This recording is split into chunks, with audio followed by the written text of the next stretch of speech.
نقطة من الحاجات اللي بحبها قوي قوي وبنصح بيها ناس كتير. أرجوكي مش معنى إنك بتحبي جوزك يبقى أنت تتنازلي عن حقوقك. بس يعني بطريقة بسيطة كده أنا هوصل وجهة نظري. حبيبة قلبي، ليس عليكي واجب الإنفاق. ده يعني بوينت 1 كده. الراجل بيمارس رجولته على الست اللي دايما محتاجاله في كل حاجة.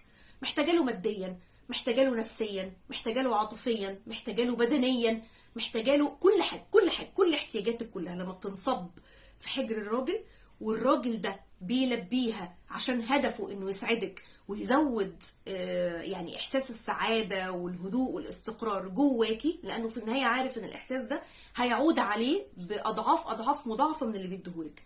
لو انت شاهدتي ان الراجل ده في الاول خالص، احنا يعني انا برجع الخطوة دي في البداية بس انا هاكد عليها عشان ادخلها تاني في وسط مرحلة الزواج.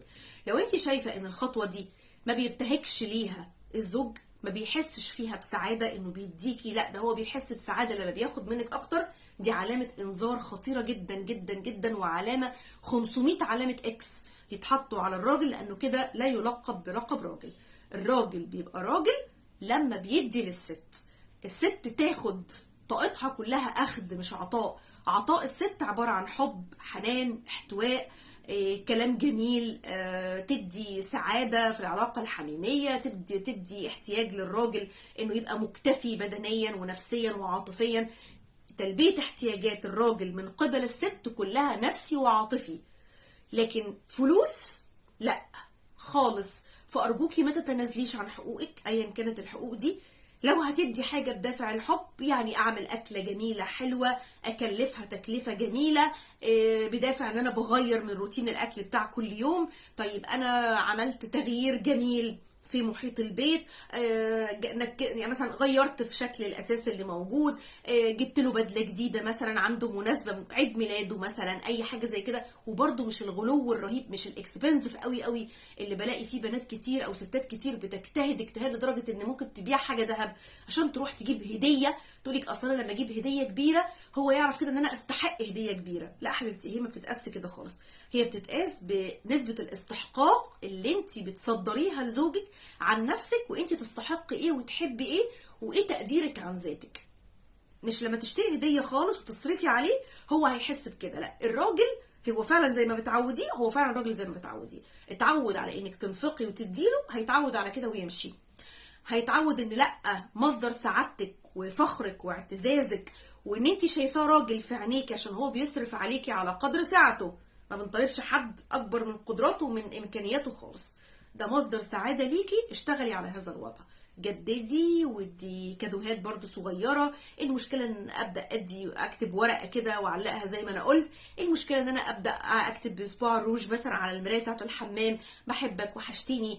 ايه المشكلة يعني بتلعبوا مع بعض جوه البيت لعبة زي الاستغماية تبدأي بيها مثلا، تكوني شارية مثلا لانجري جميل مثير حلو وشارياه، وتبدأي مثلا تستخبي في مكان وتبدأي تنادي عليه في حاجات كتير قوي يا جماعة، بس طبعا دي اسرار مش هقدر اديها هنا.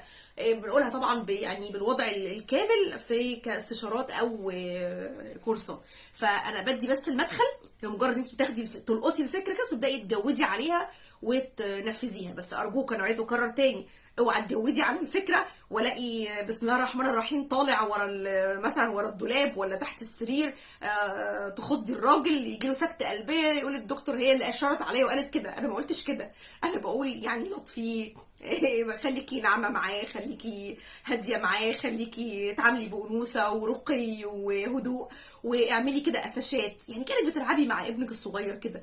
ابتدي يستخبي في مكان، تنادي عليه يجي يدور عليكي، يبدا تستعيدوا بيها تاني الروح الجميله اللي كانت بينكم وانتوا لسه في مقتبل حياتكم كده. يجري وراكي، تبداي تلطفي، تبداي كلمه كده لمسه كده، الدنيا تمشي في مجرى لذيذ حلو. بعد كده الرجاله بتبقى عندها قدره على التخيل رهيبه رهيبه يا جماعه، مش عايزه اقول لكم. وانس ما يجي يقعد مع نفسه ويسترجع تاني المشاهد الجميله او يعني السيناريو اللي انتوا اديتوه مع بعض ده، هو بيحس بنشوه كده، بيحس انه مبسوط، ويبقى هيموت ويرجع بيته تاني عشان يعيد تاني نفس الاحساس اللي تقريبا هيبدا يدمنه لو انت وصلتي وجددتي في هذا الوضع. فما تستخسريش لا في نفسك ولا فيه، ولا ايه؟ ولا انتوا ايه رايكم يعني؟ ايه بقى حاجه جميله قوي قوي. كتير قوي من الناس بتبقى منشغله انشغال تام وكلي فروحنا من الشغل، جينا من الشغل، عملنا الاكل، شلنا الاكل، نمنا الظهر، قمنا جبنا الشاي، جبنا المكسرات، جبنا مش عارفه ايه، وبعدين جينا نمنا تاني وقمنا ورحنا وهتفر بقى. وفي نفس الوقت يجي الويك اند الاخراني، يلا نروح نزور ماما، يلا نروح نزور ماما التانية او بابا التاني، بس خلاص شكرا. ما تبداوا كده تسترجعوا الاحلام اللي كنتوا بتحلموها مع بعض ايام الخطوبه. اوقات كده ما كانت يعني المشاعر كده منجرفه وملياكوا كده من الاول للاخر. ابداوا استرجعوا كده احلامكم دي ايه. وانس كنا عايزين نحوش مبلغ صغير نطلع مثلا نتفسح في حته معينه، لا نرجع مثلا نروح مكان كده بعيد نجدد ونشوف مكان لطيف ظريف كده نستعيد بيه ذكريات الهانيمون، ونبدا نحب في بعض من اول وجديد، ونبدا نخلق لنا ذكريات. وزي ما قلت لكم اي ذكرى جميله او اي لحظه حلوه دايما دونيها، يعني يا اما تكتبيها في ورقه وبتبقى اسمها كده الدايري بتاعت الايام او الذكريات الجميله بينك وبين جوزك، او صوروا مع بعض انتوا الاثنين. ويا ستي ما تحطيش الصوره على الموبايل، صوري ونزلي على طول في كارت ميموري مثلا، وتاكدي من مكانه جوه البيت، بحيث ان انتوا في وقت ظريف لطيف كده معاكم ابداي امسكي الصور دي دخليها، وابداي فاكر يا حبيبي الصوره دي خدناها فين، فاكر كنا بنقول ايه، فاكر كنا بنضحك مع بعض نعمل ايه، يا قد ايه ذكريات جميله، قد ايه كل الحياه بيني وبينك جميله وحلوه، فاكر لما جبت لي الهديه الفلانيه، بص احنا فاكر انت قلت لي ايه ساعتها، فاكر انا وقتك انا عملت ايه وكان رد فعلي عامل ازاي، فاكر فاكر فاكر فاكر. لما تبقي حافظه كميه ذكريات جميله موثقه بالكتابه او بالصور وتيجي تسترجعيها في وقت ازمه، الراجل بيرجع تاني يراجع نفسه، يبدا يشوف قد ايه الحياه دي كانت جميله، انا ازاي متغافل عن كل حاجه حلوه هي حصلت، قد ايه انا اجرمت او ان انا يعني اخطات او ان انا قصرت في حق الست الجميله اللي كانت معايا دي. اعملوا الحاجات دي كلها، ما تبخلوش على نفسكم او تبخلوا على علاقتكم بازواجكم، ولا ايه؟